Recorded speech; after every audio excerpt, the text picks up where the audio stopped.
തർക്കത്തെ തുടർന്ന് അക്ബർ അനുവിന്റെ വാപ്പയ്ക്ക് വിളിച്ചു.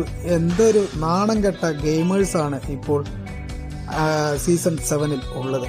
അനീഷ് ആ പറയുന്നത് കണ്ടില്ലെങ്കിൽ അക്ബർ സൈലന്റായി പറഞ്ഞത് ആരും കേൾക്കില്ലായിരുന്നു.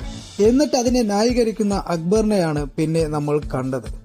ഇത്രയും പ്രശ്നത്തിനിടയ്ക്ക് അക്ബറും അനുമോളും തമ്മിൽ ഒരു ചെറിയ വാക്ക് തർക്കത്തിലേക്ക് പോകുകയും അക്ബർ വളരെ ചുണ്ടനക്കിക്കൊണ്ട് തന്നെ ലിപ്സുകളുടെ മൂവ്മെന്റിൽ നിന്ന് അവളുടെ അനുവിന്റെ വാപ്പയ്ക്ക് വിളിക്കുകയും ചെയ്തിട്ടുണ്ടായിരുന്നു.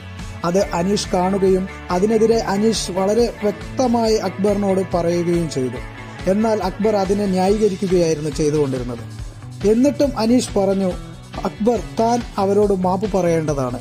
എന്നാൽ അക്ബർ അതിനെ എതിർത്തു. ആര്യൻ ഇപ്പോഴും മുഴുവൻ വളച്ചൊടിച്ചുകൊണ്ടുള്ള കാര്യങ്ങൾ കൊണ്ടുപോകുന്ന ഒരു വ്യക്തിയായി മാറിയിരിക്കുന്നു.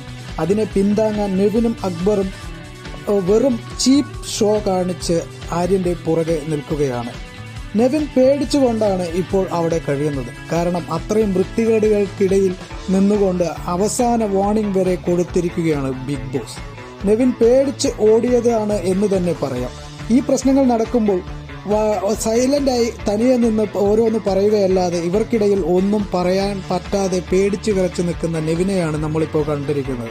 ഏറ്റവും എന്റർടൈൻമെന്റ് ആയിട്ടുള്ള ഒരു വ്യക്തി അല്ലെങ്കിൽ ഒരു ഗെയിമർ എന്ന നിലയിൽ ബിഗ് ബോസിൽ തുടർന്ന വ്യക്തിയാണ് നെവിൻ. എന്നാൽ ഇപ്പോഴത്തെ അവസ്ഥ കാണുമ്പോൾ നമ്മൾക്ക് തന്നെ പുച്ഛം തോന്നുന്ന ഒരു അവസ്ഥയിലേക്കാണ് വരുന്നത്. അതുമല്ലാതെ ഇപ്പോൾ ടിക്കറ്റ് ഫിനാലെ ഗെയിമുകൾ നടന്നുകൊണ്ടിരിക്കുകയാണ്. അതിൽ ഏറ്റവും കൂടുതൽ പോയിന്റുകൾ നേടി നൂറ ഫ്രണ്ടിൽ നിൽക്കുന്ന ഒരു സാഹചര്യമുണ്ട്. എന്നാൽ ഇന്നത്തെ ഗെയിമുകളിലൂടെ നൂറയാണ് ഇപ്പോൾ വിൻ ചെയ്തിരിക്കുന്നത്. ഇങ്ങനെ വിൻ ചെയ്യുന്ന വ്യക്തി ഫിനാലയിൽ ഡയറക്റ്റ് എൻട്രി ലഭിക്കും എന്നുള്ളതാണ് ഇതിന്റെ പ്രസക്തി. ഇതുപോലെയുള്ള അപ്ഡേറ്റുകൾ നിങ്ങളിലേക്ക് എത്തിക്കാൻ ഈ ചാനൽ ഇതുവരെ സബ്സ്ക്രൈബ് ചെയ്തില്ലെങ്കിൽ സബ്സ്ക്രൈബ് ചെയ്യുക.